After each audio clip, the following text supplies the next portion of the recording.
Boom shakalaka, ladies and gentlemen, freaks and geeks, brothers and sisters around the world. Testing testicles 1, 2, 3. It is the chocolate Nubian soul brother.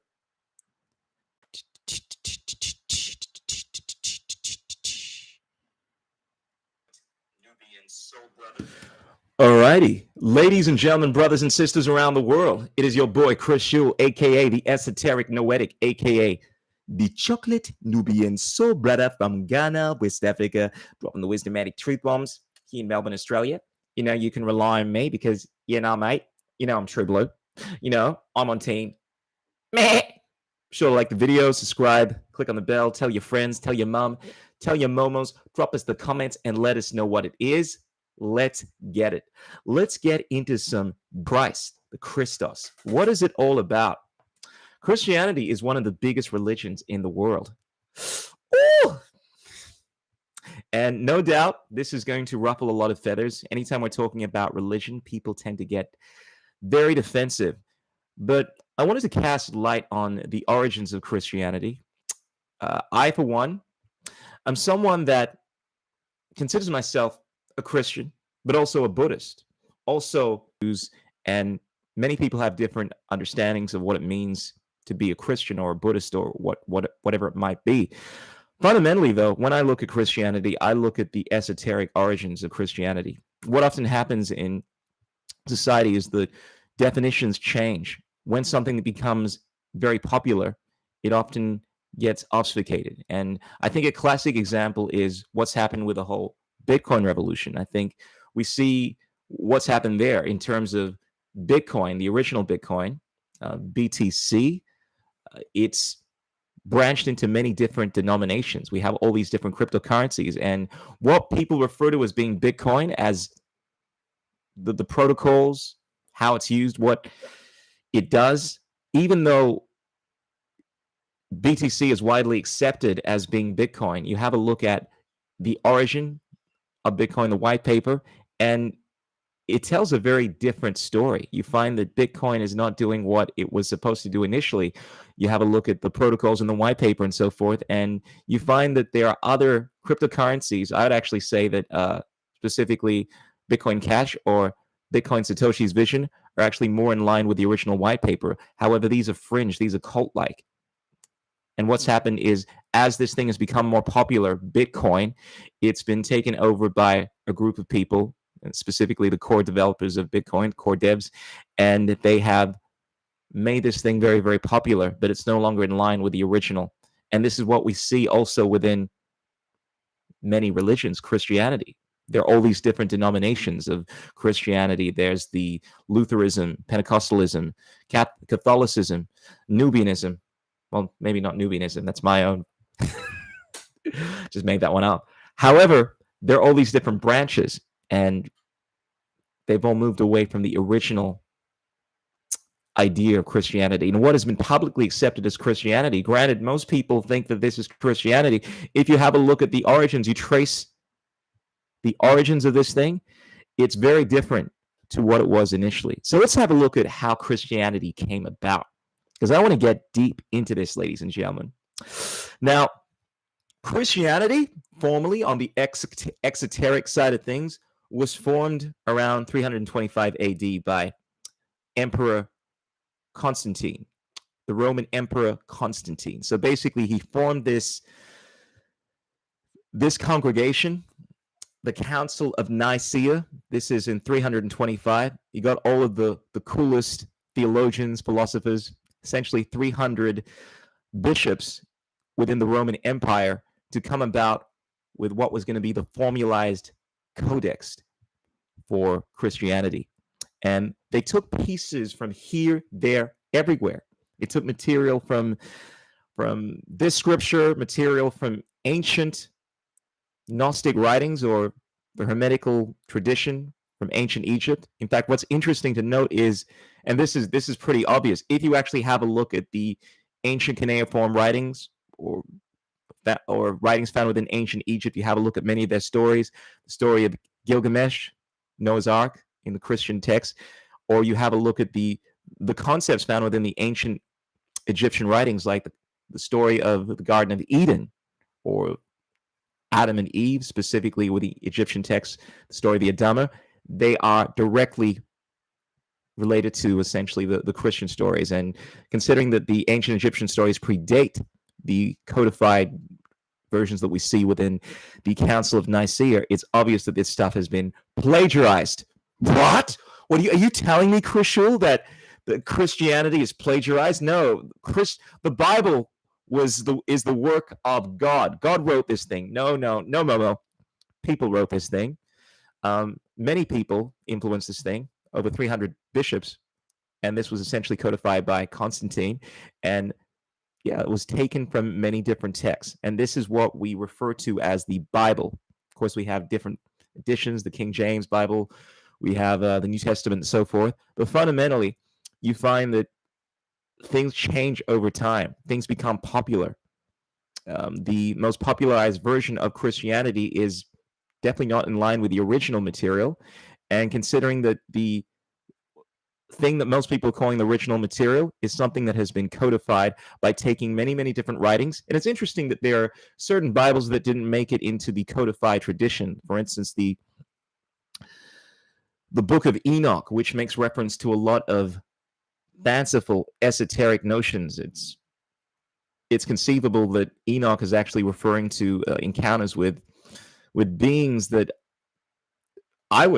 I think any sane person would refer to as being non-terrestrial, essentially aliens and so forth. It seems very, well, doesn't fit in with the common notion that people have of Christianity and so forth. So these things were excluded. But there are many other texts that have been excluded because they didn't fit with the tradition that was trying to be perpetuated. But you find a lot of the pagan concepts were taken. In fact, the birthday, what is that? December 25th. This was the winter solstice in the pagan tradition, and the whole idea was actually to make it an easy transition for many of the pagans to move into this new religion. So many of the concepts within paganism were actually implemented in Christianity. But the interesting thing to note is that the earliest branches of Christianity were not this popularized version that a lot of people make reference to. Now, granted, to me, Christianity, the fundamental theme has always been about Christ, the Christos. Basically, Christ is a title. I think it's basically in reference to the Christed light working through you. It is a process of matriculating to a higher level of consciousness so that you have God, Krishna, Buddha, Allah, call it what you will, the unifying field, this energy, the truth, love working through you and allowing you to manifest this noetic knowledge permeating into your being. And there are many figures in the past that have actually had this enlightened spirit working through them. Krishna, Buddha, and so forth. But Christianity, as far as the ideas that are what we refer to as being the teachings of Christ, these can be traced back to the earliest branches of Christianity, which are more Gnostic in nature.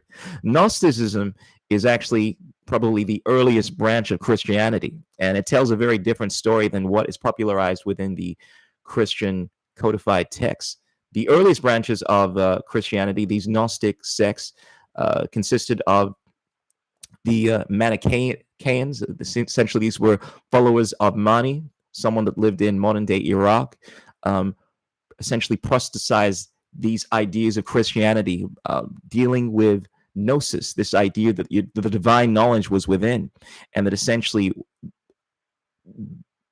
the beings of this world were living in this illusionary world, that there was a battle between the forces of good and evil.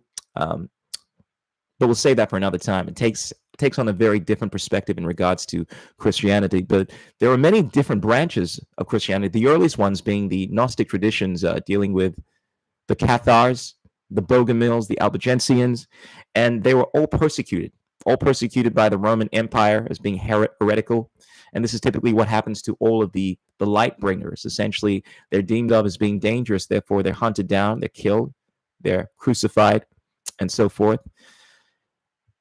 And it's interesting because even though these traditions are more consistent with the the meaning of Christianity, these are the ones that are very much not endorsed at all in the present day.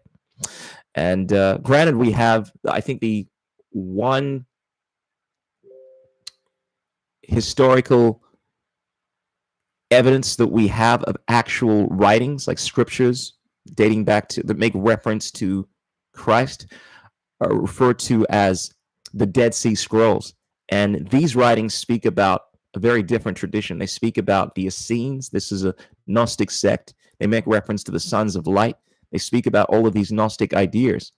And of course, we don't, well, I say we, but the Christian tradition doesn't typically make reference to this because it's not in line with the established idea. And this is what always happens.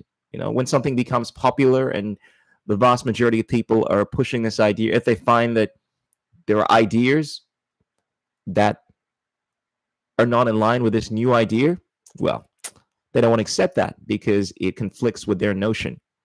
But if you really want to have a look at the place from which Christianity based its tradition, you have to go way back into the land of Kemet, ancient Egypt, and speak about a figure that was really the prototype.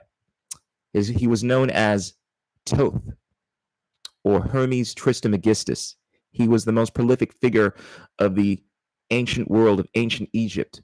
And this is not a figure that is built off of air and imagination, you know, like where some people say that Jesus Christ did not exist. I absolutely believe that he did. Of course, he may have gone under a different name, whether that be Yeshua or the Chocolate Nubian.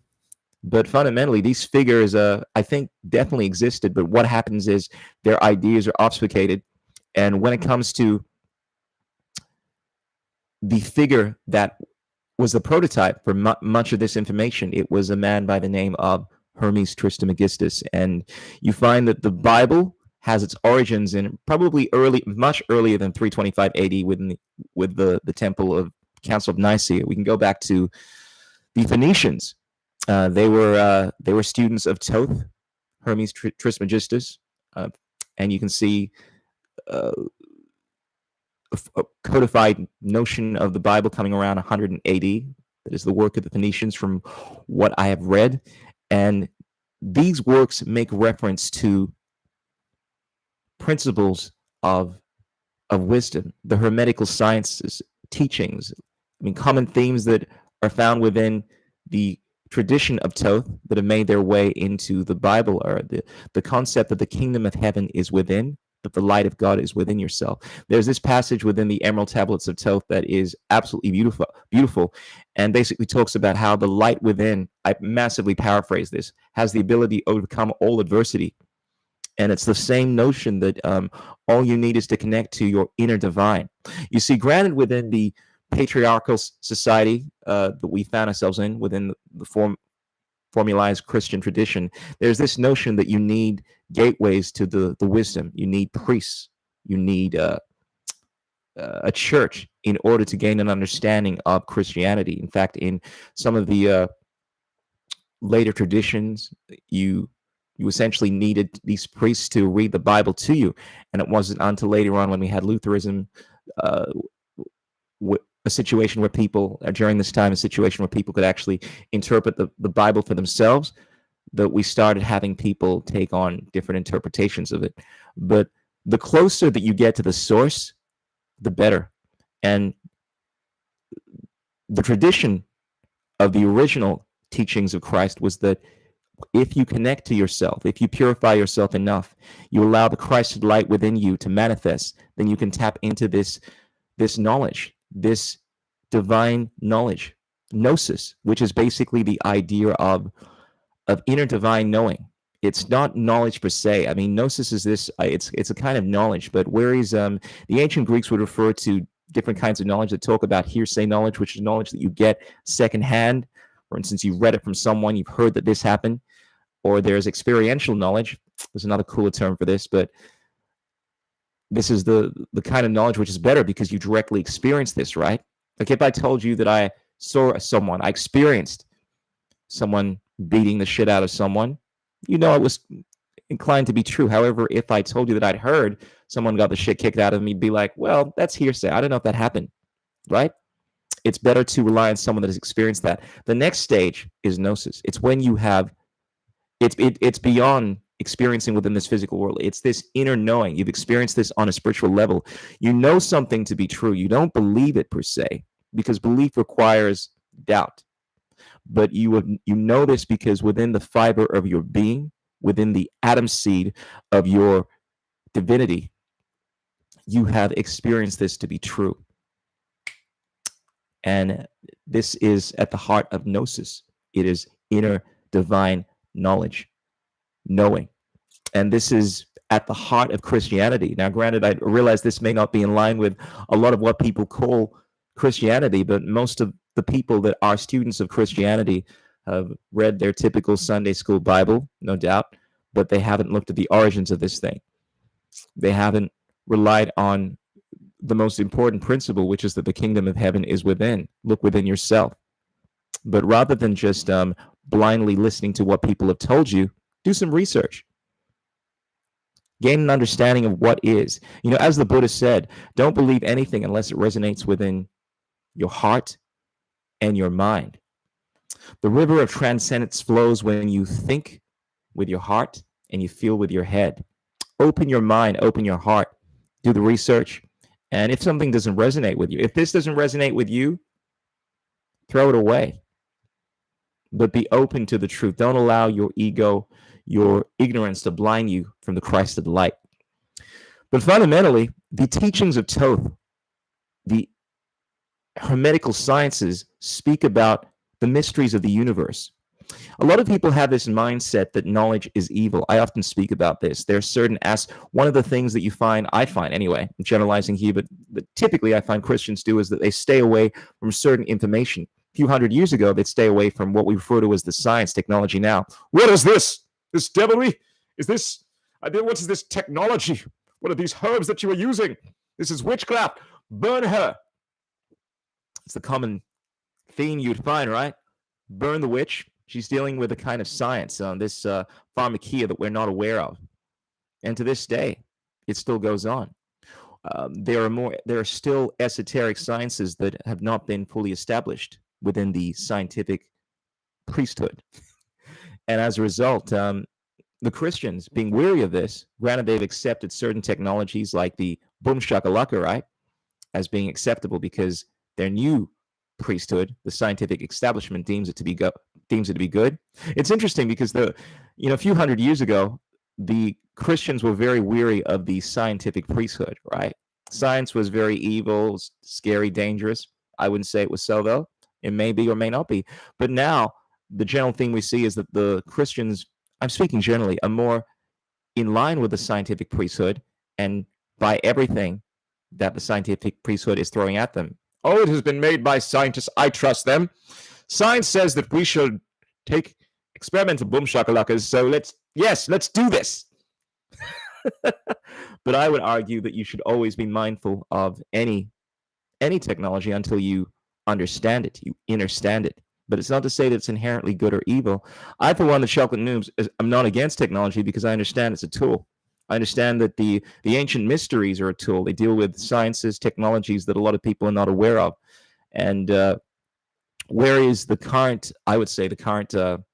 Christian establishment do tend to be weary of some of these esoteric traditions because they don't fully understand it. But the truth is that they are very much a part of the true origins of Christianity, because there is this idea that you should only follow something unless, of course, it is part of your faith. And then there is the meta idea that you should learn everything and use it if it is not infringing on anyone's rights, if it's not violent. Like, you find a common theme within, I would say, any kind of immoral ideology is that we should be slaves, right? And a key theme within any moral ideology, call that a religion, call it what you will, is the concept of free will. Granted, you should be mindful of how your actions affect other people, but we are divine, sovereign beings. And the idea of people not being able to use technologies, use their mind in order to understand the universe is crazy. I mean, we've been given these powerful minds in order to understand the universe. The universe can be understood in many different ways, through the realm of science, through the realm of philosophy, or through the realm of gnosis, the latent consciousness that is inherent within all of God's creations, this ability to tap into the light and allow it to illuminate the darkness. Boom, shakalaka. That was pretty dope, right? Ladies and gentlemen, open your mind up to the truth. I feel that Christianity is fundamentally about light, the Christed light, right? Christos. Christos. It's not about believing something because the priesthood tells you that it is so. It is about finding the truth within. But interestingly enough, you'll find that the Bible that has been codified through Constantine, it's a book that has been written by many different figures, in the sense that it's been taken from here, there, everywhere. You know, a bit like the kind of stuff I do. I take stuff from here, there, everywhere. The difference is that I don't say it's my work, you know. And granted, I mean, you could make the argument that initially, you know, during the Temple of Nicaea, Council of Nicaea, people knew that this stuff was taken from a whole bunch of different texts. You know, I mean, certainly the 300 bishops that formulated this stuff knew that it was coming from different parts of the world. But over time, like a game of Chinese whispers, people have forgotten the origins of this thing. People think that this is somehow written by God and don't realize the origins of this stuff, right? But anyway, I digress. It is important to learn from everything, but also to know where it is coming from. Yes, but as for the Bible, it has been written by many different figures, and that's why it seems to be so contradictory.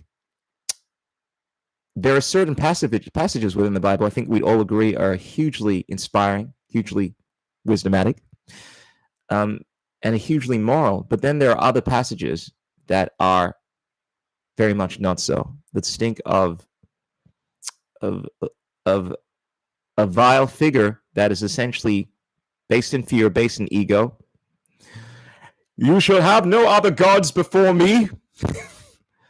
You shall go out and take the virgins to be yours. I mean, there's so many passages in the Bible, you know, that are clearly not the words of a benevolent figure. And if you believe in God, you believe in, I would imagine you would believe in the universality of morality. I mean, there's this idea that stems from the concept of God called natural law, that there are certain unalienable laws that do not change. And if on one hand you're finding some of the things that have been advocated for within the Bible to perhaps have been right in that time, and then not be right within our time because of ethics, very important aspect of any religion, then clearly, you know, you're dealing with something that is not the work of an all-powerful, omnipotent, benevolent being. Ladies and gentlemen, freaks and geeks, let us know what you think about your faith. Let us know what you think about the origins of Christianity. And remember, there are three things that cannot remain hidden for long: the sun, the moon, and the wisdomatic truth bombs of yours truly, the Chocolate Nubian Soul Brother. Surya Namaskar, Namaste, peace. Let the light of God work through you, and may the force be with you.